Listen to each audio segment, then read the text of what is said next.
saacadihii ugu dambeeyay warbaahinta caalamka oo dhan waxay hadal haysay amar ka soo baxay maxkamadda dambiyada caalamiga ah ee ICJ kaas oo ahaa in la soo xiro 2 shakhsi oo ka mid ah ragga ugu sareeya ururka Taliban waxaana lagu soo eedeeyay labadan shakhsi tacdiye ka dhan ah xuquuqda dumarka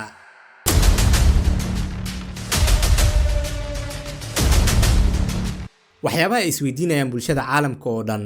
iyo waliba kuwa u ololeeyo xuquuqda aadanaha ayaa ah sidee ay wali u fulin laadahay maxkamadda dambiyada caalamiga ah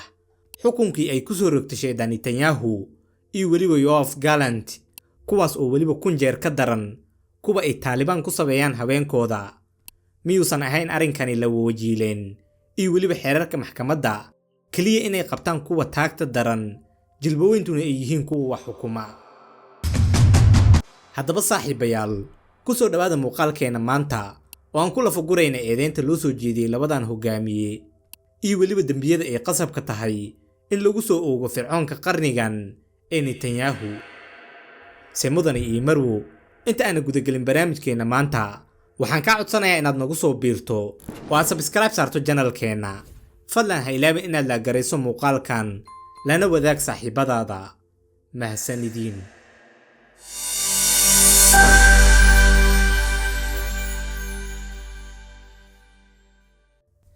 2021 ayay ahayd kolkii ay ururka Taliban ay la wareegeen xukunka dalka Afghanistan iyagoona durbadiiba dalka oo dhan ku soo rogay xeerarkii uu qornaa dastuurkooda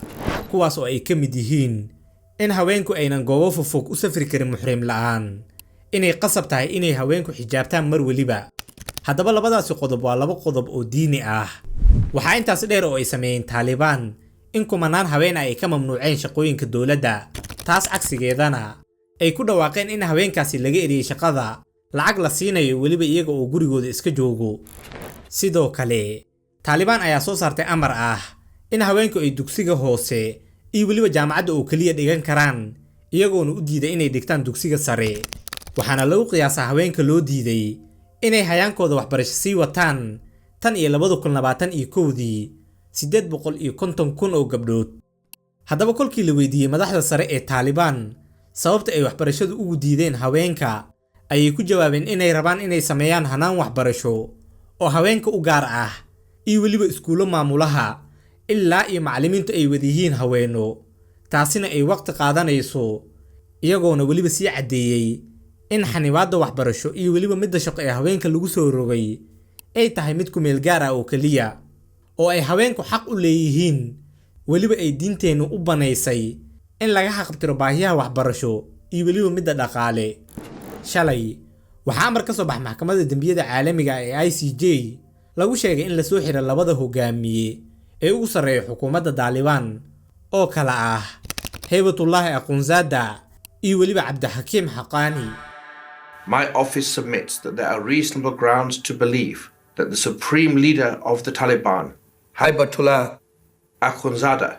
and the Chief Justice of the so-called Islamic Emirate of Afghanistan, Abdul Hakim Haqqani, bear criminal responsibility for the crime against humanity of persecution. haddaba waxaa halkani ka muuqato inay maxkamaddu tahay masraxiyad iyo waliba goob ay ka hadlaan kuwa aanan hadalkoodu shaqaynin waayo waxay fircoonka qarnigan ee Netanyahu iyo waliba 𝐢𝐫𝐤𝐢𝐲𝐚 oo ah wasiirkii hore ee difaaca Israa'iil ku xukuntay in sida uu dhaqsiyaha badan loo soo xiro taariikhda kolka ee 21 November 2024 ilaa iyo hadda iska daa in dhankooda la aado oo la soo qabto xitaa uma muuqdaan kuwo wanted ah oo ay maxkamad raadinayso dhab ahaantii fircoonka qarnigan ee Netanyahu waxaa gacantiisa ku maqan in ka badan 45,000 oo Falastiiniyiin ah misana aanan waxba galabsan waxuuna dhaawacay 100,000 oo qof oo rayid ah waxaa nolol iyo geeri lagu heynin ilaa iyo hadda in ka badan 11,000 oo qof iyadoona dhulka la dhigay 60% dhammaan dhismayaasha marinka Gaza waxaa intaasi sii dheer in 90% dadka reer Filistiin loo diiday inay naftooda u la cararaan dalalka kale iyagoona ilaa iyo wax ka badan 10 jeer marinka Gaza dhexdiisa hadba meel u guurayay halka ay fircoonka qarnigan iyo waliba kooxdiisa ay hadba meesha ay dadku u guuraan si waali ah u duqeynayeen haddaba daawade su'aasha isweydiinta mudan ayaa ah yaa mudan in degdeg lagu soo xiro ma qofkii intaas oo dhibaato ah bulshada caalamka oo dhan hortooda ka geystay misana weli ku faraxsan mise waxaa mudan in degdeg lagu soo xiro hogaamiyaasha Taliban oo aysan misana cadeeyay inaysan ku faraxsaneen in haweenkoodu waxbarasho la'aan ahaadaan taasi cagsigeedana ay u sameynayaan nidaam u gaar ah haweenka dalkooda oo dhan adiga ayaan ku daayay saaxiib ka jawaabista su'aashaasi ugu dambeynna haddii aad halkaan nala soo gaarteen la jirkiina farxad ayay noo tahay saaxiibayaal inta aan barnaamijka xigay kaga kulmi doonana waxaan idinkaga tegaynaa dunidu waa dulqaad dadaalkuna waa muhiim